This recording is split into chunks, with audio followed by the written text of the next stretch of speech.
Look across the modern American urban landscape today and you'll notice a striking shift. It isn't just a change in atmosphere, it's a structural transformation of how our cities are governed, patrolled, and inhabited. Under the banner of the Make America Safe Again mission, federal authority is reaching deeper into municipal life than at almost any point in recent history, making people scared, some too scared to even leave the house.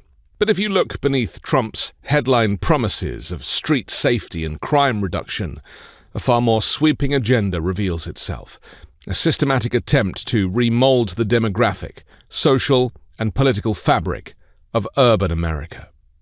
To understand how this mechanism operates, one has to follow the money and the mandates. Consider the Justice Department's Model Cities policing initiative, a program making $300 million in federal grant funding available to select municipalities. On the surface, $300 million sounds like a lifeline for cash-strapped local services.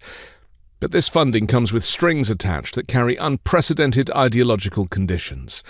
To receive the federal dollars, cities are not merely asked to fight crime.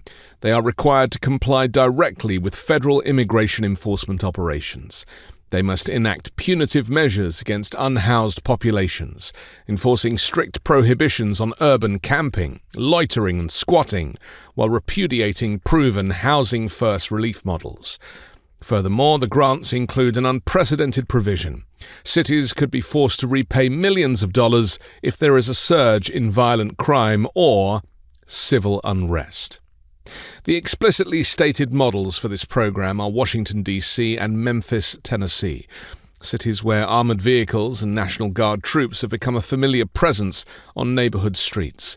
In Memphis, the federal task force continued its operations despite 4 officer-involved deaths since its launch and widespread public outcry and protest.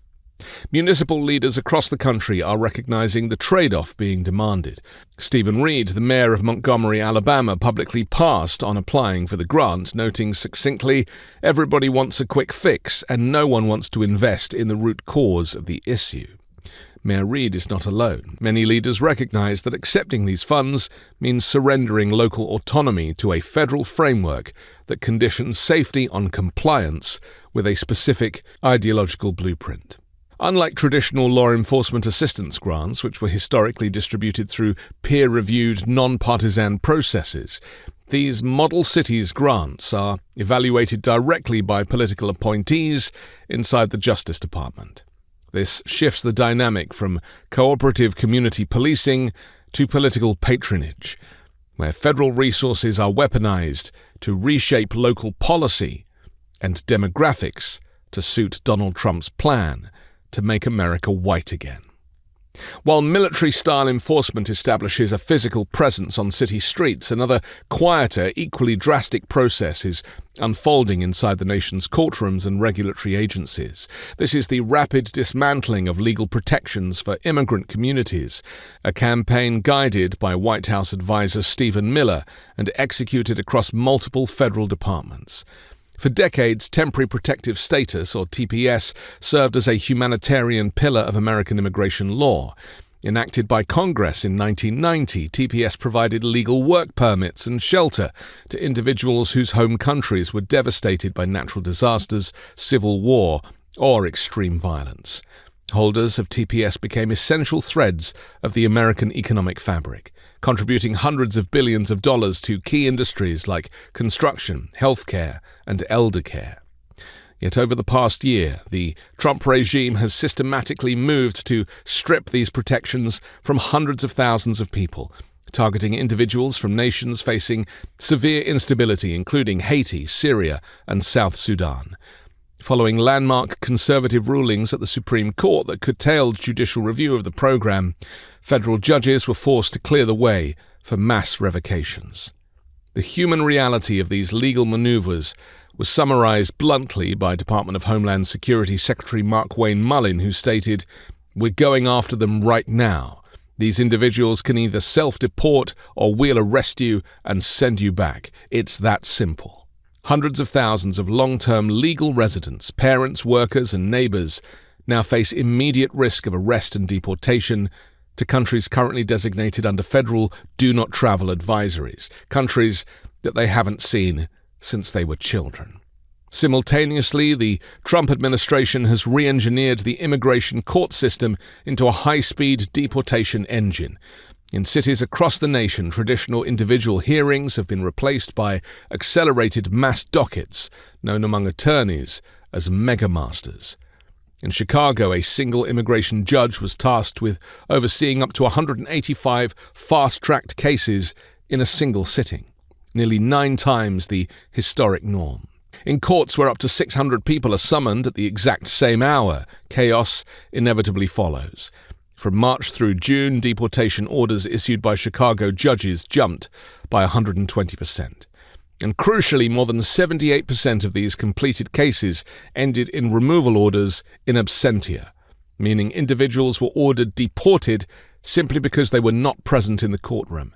Many reported never receiving notice that their court dates had been abruptly moved forward by months or years. Others were simply terrified to enter federal courthouses following high-profile immigration arrests taking place outside courtroom doors. You see, when administrative speed replaces due process, tragic errors become inevitable. The aggressive push to deport as many people as physically possible has led to many wrongful deportations, the unlawful revocation of legal status, and fatal encounters with federal agents. In recent weeks, multiple individuals have died in encounters with immigration and customs enforcement officers, including visitors holding valid tourist visas and individuals protesting enforcement action. Beyond the immediate human toll, the regime has sought to activate long-dormant historic court mechanisms that bypass constitutional safeguards entirely, a move that legal scholars warn fundamentally threatens due process for everyone residing within US borders. When you step back and view these policy shifts together, the financial pressure on cities to adopt militarized enforcement, the termination of legal status for hundreds of thousands of non-white immigrants, and the breakdown of judicial due process, a clear pattern emerges. The argument that these measures are designed purely for public safety fails to account for their targeted impact.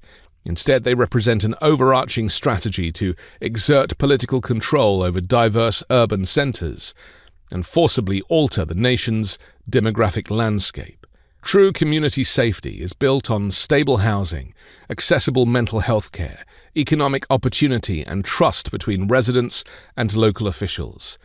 Swapping those foundations for militarized federal surges, mass court proceedings, and the removal of long-standing neighbors does not make cities safer. It simply makes them colder, less just, and fundamentally less free.